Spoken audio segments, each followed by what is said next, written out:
Ira Sleeps Over by Bernard Waber.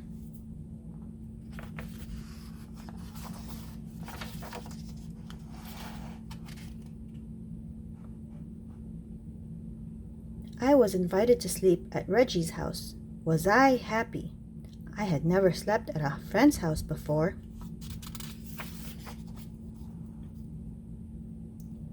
But I had a problem. It began when my sister said, "Are you taking your teddy bear along?" "Taking my teddy bear along," I said. "To my friend's house? Are you kidding? That's the silliest thing I ever heard. Of course, I'm not taking my teddy bear."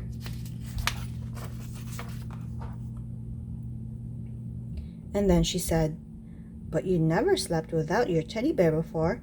How will you feel sleeping without your teddy bear for the very first time?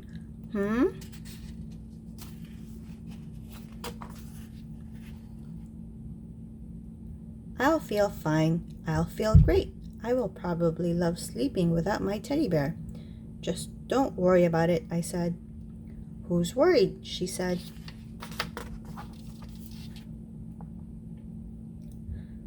But now she had me thinking about it.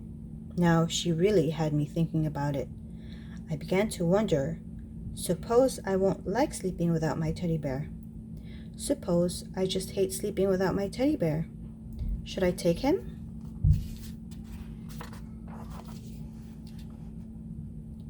"Take him," said my mother. "Take him," said my father. "But Reggie will laugh," I said. "He'll say I'm a baby." "He won't laugh," said my mother. "He won't laugh," said my father. "He'll laugh," said my sister. I decided not to take my teddy bear.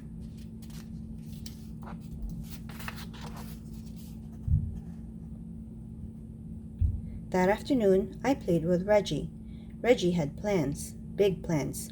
"Tonight," he said, "when you come to my house, we are going to have fun, fun, fun.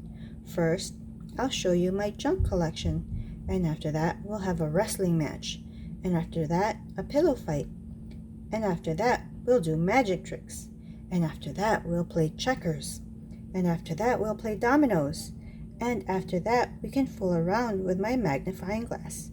"Great," I said. "I can hardly wait." "By the way," I asked, "what do you think of teddy bears?" But Reggie just went on talking and planning as if he had never heard of teddy bears. And after that, he said, "Do you know what we can do after that? I mean, when the lights are out and the house is really dark? Guess what we can do?" "What?" I asked. "We can tell ghost stories." "Ghost stories?" I said. "Ghost stories," said Reggie. "Scary, creepy, spooky ghost stories." I began to think about my teddy bear. "Does your house get very dark?" I asked. "Uh-huh," said Reggie. "Very, very dark?" "Uh-huh," said Reggie. "By the way," I said again, "what do you think of teddy bears?" Suddenly, Reggie was in a big hurry to go someplace. "See you tonight," he said. "See you," I said.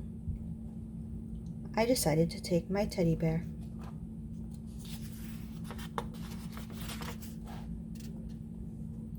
"Good," said my mother. "Good," said my father. But my sister said,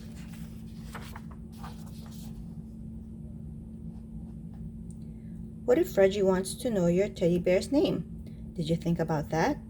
And did you think about how he will laugh and say Tata is a silly baby name, even for a teddy bear?" "He won't ask," I said. "He'll ask," she said. I decided not to take my teddy bear.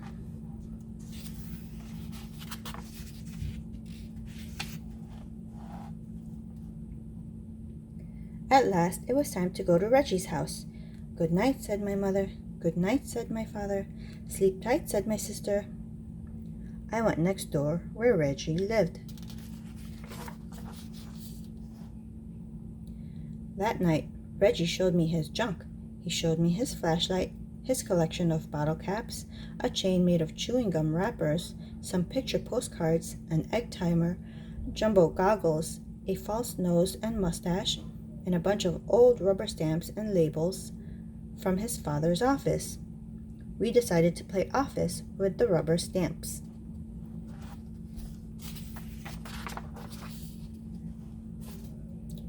After that, we had a wrestling match. And after that, we had a pillow fight. And after that, Reggie's father said, "Bedtime." "All ready?" said Reggie. "All ready," said his father. We got into bed.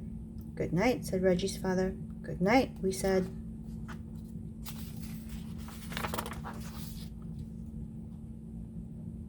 Reggie sighed. I sighed. "We could still tell ghost stories," said Reggie. "Do you know any?" I asked. "Uh-huh," said Reggie. Reggie began to tell a ghost story. Once there was this ghost, and he lived in a haunted house, only he did most of the haunting himself. This house was empty except for this ghost because nobody wanted to go near this house.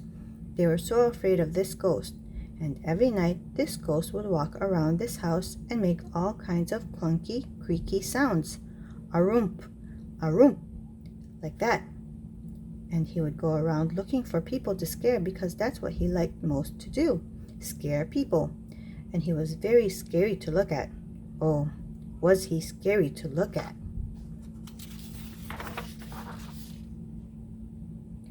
Reggie stopped. "Are you scared?" he asked. "Uh-huh," I said. "Are you?" "What?" said Reggie. "Are you scared?" "Just a minute," said Reggie. "I have to get something."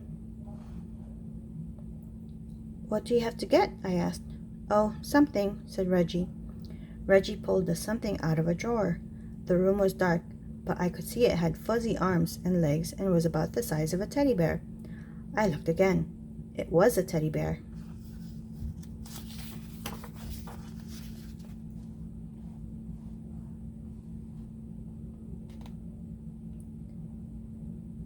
Reggie got back into bed.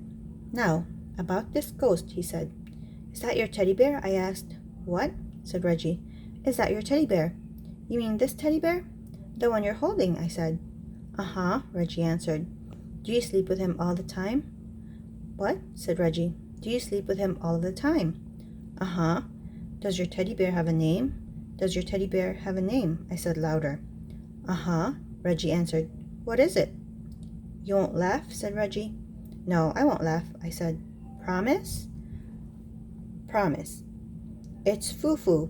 "Did you say Foo-Foo?" "Uh-huh," said Reggie. "Just a minute," I said. "I have to get something." "What do you have to get?" Reggie asked. "Oh, something," I answered.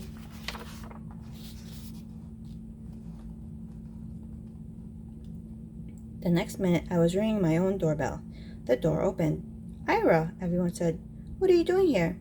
"I changed my mind," I answered. "You what?" said my mother. "You what?" said my father. "You what?" said my sister. She was still up. "I changed my mind," I said. "I decided to take Tata after all." I went upstairs.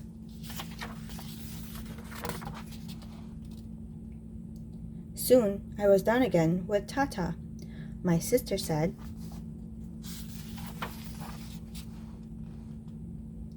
"Reggie will laugh. You'll see how he'll laugh. He's just going to fall down laughing." "He won't laugh," said my mother. "He won't laugh," said my father. "He won't laugh," I said.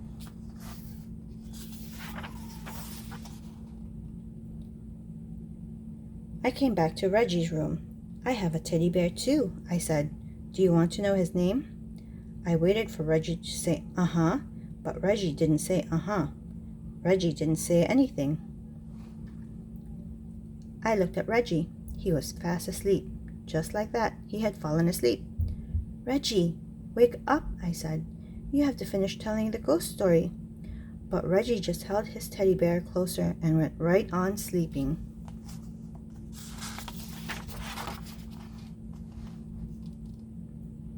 And after that, well, there wasn't anything to do after that.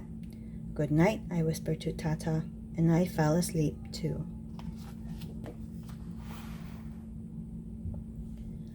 Please click the subscribe button if you would like to be kept up to date with new video posts. Thank you.